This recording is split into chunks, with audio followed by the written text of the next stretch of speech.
پشکی شێربەرز دەوڵەتی تورکیا کەوتووە بۆ داگیرکاری لە ناوچەکە ئەگەر لە شۆڕشەکان و بێ لە شۆڕشی شێخ سەعیدی پیران و بگری تاکو ئەوانە یعنی دەوری سەرەکی بینیوە ئەمە ئەوە ئەگەیەنێت کە ئەم وڵاتە واوە تا ئێسش ببوورە تورکیا یەکێکە لەوەی کە کەرکووک و مووسڵ و ئەوانە بە ویلایەتی خۆی و خاکی خۆی و بەشێک لە دەوڵەتی تورکیازان کە ئەمە تا ئێستا ئینسان بە وجدان شوە قسە بکە نە دەوڵەتی ئێران نە دەوڵەتی سووریا نە عێراق کە هەرێمی کورد باشووری کوردستان بەشێک لە عێراق ئەم یعنی بوێریان نەبووەکو تورکیا کە ئاوا قسە بکە تورکیا دەوری سەرەکیە بینێ کە ئەوێ لە ناوچەکە چکە بە هەموو شێوەیەک لە بەرەنگاربوونەوەی تێکۆشانی پارتی کرێکاری کوردستان سەرکەوتوو نەبوو و ئێستا ئەوێ بە پلانێکی کە دەوری خۆی ببینێ کە ئەمومان زین بەداخەوە ئێستاکە زۆربەی سەرکردەکانی پەکەکە و گەریلەکان بەداخەوە لە ڕێکای پێدانی زانیاری بە دەوڵەتی تورکیا و فڕۆگەکان بەداخەوە شەید ئەکرێت ئەمڕۆ لە کوردستانە دەوری سەرەکی لە حکومڕانی پارتی دیموکراتی و یەکێتی نیشتیمانی کوردستانە و لە پاڵ ئەوەشە بزوتنەوەی گۆڕان و حزبی سۆشیالیستان لە حکومن هەمیشە بەرژەوەندی پارتی دیموکراتی کوردستان یەکێتی نیشتیمانی کوردستان لە سەر و هەموو شتێکەوەی دوێنە لە عێراق ڕێکەوتن وەزیری دەرەوە بۆ پارتی و وەزیری داد بۆ یەکێتی من یەک زانیارت پێ بم ئەو هێزەی کە هاتە زەیری وەرتێ ئامرلیواکەی یەکێتی نیشتیمانی کوردستان بۆ ئاگداریت یعنی بەبێ ئاگدار نەبوون یەکێتی نیشتیمانی کوردستان من وەکو ئەو ستافەی ئەڵێم ئەو ستافەی کە لە ناو حکوومەتە بە بڕیاری وەزیرە دێت و ئەگەر وەزیری بەرگری وەزیری پێشمەرگ ئاگای لێ نەبێ بڕیاری نەدابێ ئاگای لێتی کە هەمومان زانین وەزیری ناوخۆ هێزەکەی جوڵان بەڵام لێرە وەکو ئاماژەم پێ کرد چکە ئەم حزبانە دایمە ڕازگۆ نەبوونە بە تایبەت پارتی یەکێتی لەگەڵ یەکە سیرەکەی لێلاوە ناتوانێت ئینکاریکەین یەکێتی نیشتیمانی کوردستان چۆن لێرە ئیش لەسەر بەرژەوەندی ئێرانەکە و پارتی دیموکراتی کوردستانش لێ بە هەماشیەوە یعنی ئەمە لە ناوچەکە پارتی دیموکراتی کوردستان ڕێگا خۆشکەرە و هاوکارە لە هاتنی هێزی تورکیا بۆ ناوچەکە بۆ لەبەرەوەی وەکوتم دایمە بەرژەوەندی ئابوووریانەیە بەرژەوەندی هینیانەیە بەرژەوەندی نەتەوە و خاکیان خستۆتە ئەولاو ئەوەی من بینیم وەکو لایەنی سیاسی کە بەیاننامەی حزبی شوعی کوردستان بینی بەیاننامەی حزبی زەحمەت کێشا بەیاننامەی کۆمەڵی ئیسلامی یعنی کۆمەڵی بە بزوتنەوەی گۆڕا کۆمەڵە بەیاننامە بوو لە پاڵ ئەمەیشا ڕێکخراوەکانی کۆمەلگای مەدەنی هەم بەیاننامەیە هەم چالاکیان کرد هەم ویستیان بڕۆن بۆ ئەوێ کە ئاسایشی یەکێتی نیشتیمانی کوردستان ڕێگیری کرد ینی هەڵوێستەیە بەڵام لە پاڵ ئەمە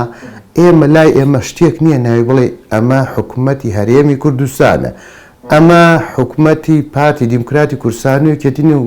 نیشتیمانی کوردستان و هاوبەشەکانێک کە بزوتنەوەی گۆڕان و حزبی سۆشیالیست کە ئەمڕۆ لە حکوومەتان وەکۆڵێ شەریکە بەش لە حکومڕانیە شتێک نییە کە ئەو پەرلەمان پەکی کەوتووە سەرۆکی پەرلەمان لەسەر پرۆژەیەک ڕازی نییە جێگرەکەی ڕاو بەردەوام بێ یعنی نییە کە بەداخەوە کە ئەمڕۆ شتێکی دامەزراوەمان نییە کە ئەمە ینی لە هەموو دنیا وایە من ئەمڕۆ نوێنەری لیستی و حزبێک مەچمە پەرلەمان ئەبم بە وەزیر جلی ئەو حزبە بەجێڵم جلی دەوڵەتداری لە بەرەکەم کە چکۆ بە یەک چاوسەیری تاکەکانی کۆمەلگا بکەین ئەمەیە پەیوەندی بۆەوەی لە باشووری کوردستان حکوومەتی هەرێمی کوردستان بەدی ناکەی خۆ بەڕێزت ڕەنگە ئاگداربی تا ئێستا یعنی دوو هەرێممان هەیە زۆنی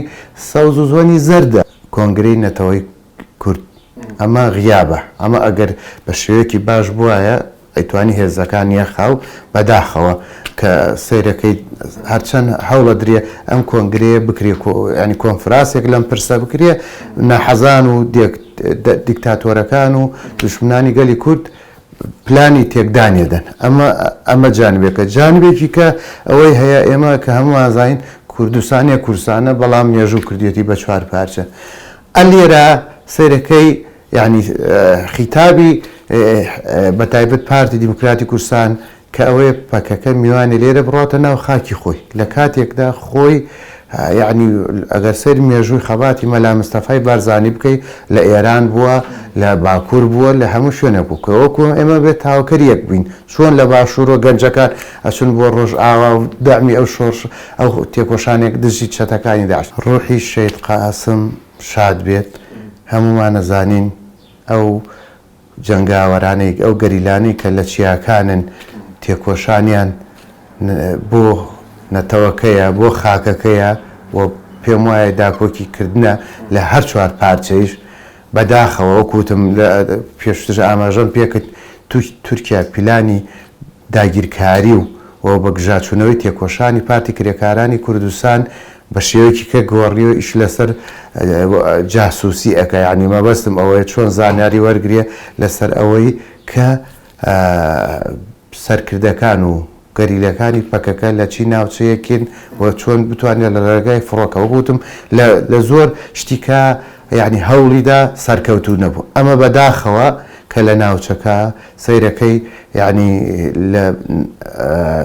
ناوچەکە هاوکاری ئەکرێ زانیاری ئەترێ بە دەوڵەتی داگیرکاری تورکیا بۆ شەیدکردن بە مێژووە بووە شەڕی ناوخۆوە بووە یەکتر کوشتن هەبووە لە سەیری پشتی پەردەت کردووە ئەو چوار دەوڵەتەی ناوچەکە دەوری سەرەکیە بوونەوە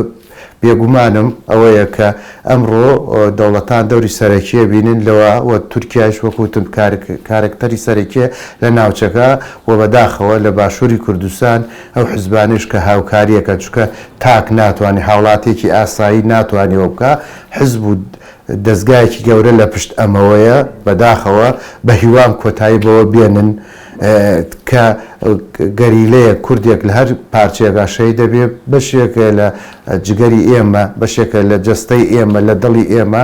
بە هیوام کۆتایی بە ئەمە بێنن چکە داگیرکاری و شەرمەزاری هەر بۆ ئەوانە ئەمێنێتەوە کە نۆکەرایەتیەکەن سەروەری و گەورەیش بۆ شەهیدان و نەتەوە و خاک ئەمێنێتەوە هیوادارم کۆتایی بۆ بێن.